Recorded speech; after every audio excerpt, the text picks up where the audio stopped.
1 month to go. Formula E Season 5 is almost here, but to pass the time, I'm going to be starting a mini-series of top 5 Formula E things, starting with top 5 drivers.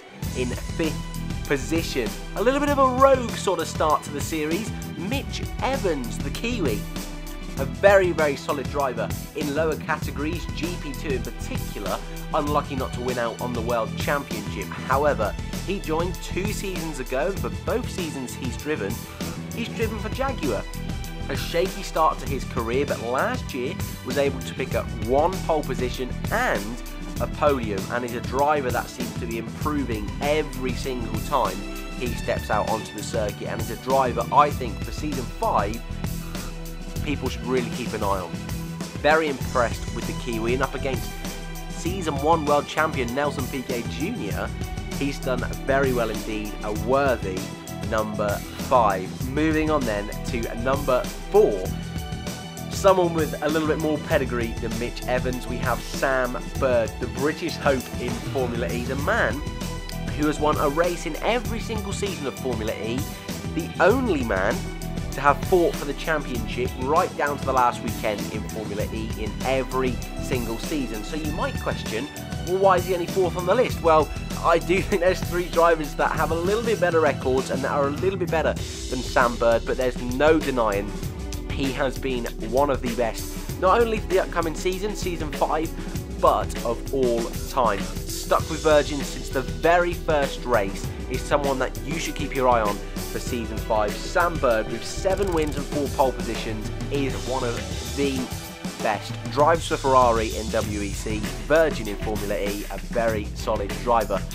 Number 3 then, someone I think most of you will know, Sebastian Buemi. Spent time with the Toro Rosso team in Formula 1, did some testing for Red Bull, but unfortunately was not deemed quick enough by Red Bull F1 to take him on. So instead he took the plunge into Formula E, joined Renault in their very first season, and he now has the most wins of anyone with 12, the most pole positions of anyone with 11. Has fought for the title in Season 1, Season 2, Season 3, only 1 championship to his name, and that was in Season 2. Last year, difficult year. Renault leaving the sport. He's not higher on my list, mainly because he's had almost the best car every year except last year, but only 1 World Championship, but still 3rd on the list is very respectable for Sebastian Buemi. P2, right, 2 drivers to go then. Who is going to be number 2? It's Jean-Eric Vergne. For Season 4, and our newest World Champion, Jean-Eric Vergne, is my 5th place. Now, people would say that he is by far the best in Formula E. I think he's still missing a little bit to his game. You look at the early part of his career in Formula E, didn't pick up a race win until Season 3, starting back in Season 1. He didn't do the very first few races of that season, but in his first ever race, did manage to pick up pole position, and last year looked untouchable. Definitely one to watch out for in Season 5. Another one with an incredible run in Formula 1. He was very unlucky not to get that Red Bull seat, but unfortunately he was up against Daniel Ricciardo. Right then, before we get into the big number 1, I've got a few honourable mentions, some guys that didn't quite make the cut, starting with Season 1 World Champion Nelson Piquet Jr. But with only 2 wins to his name, I didn't feel top 5 was where he belongs. Antonio Felix da Costa, the man, the only man with just 1 win. Felix Rosenqvist won't be in Season 5, so I didn't put him on the list, but definitely has been one of the best racers ever in Formula E. And Daniel Abt, another one.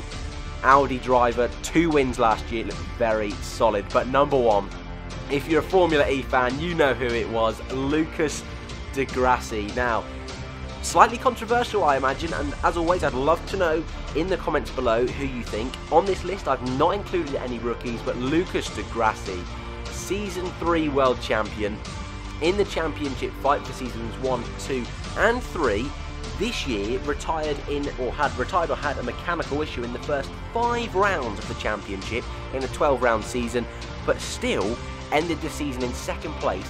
After that 5th round, he got 1st or 2nd in every single race. This guy has most podiums of anyone with 27, 8 wins, winner of the first ever race. Cracking driver, Lucas di Grassi. He definitely in the Audi car is going to be one to watch out for next year. But guys, that is the end of my list. I want to know yours in the comments below, and I'd also love to know what you think of this sort of new series I'm doing. It's not going to be a massive big series, but it's just to get the hype, build your guys' knowledge, show you my opinions of Formula E before we start the seasons. I'd love a bit of constructive criticism. If you could chuck that down below in the comments, that would be beautiful. And guys, I will see you in the next one.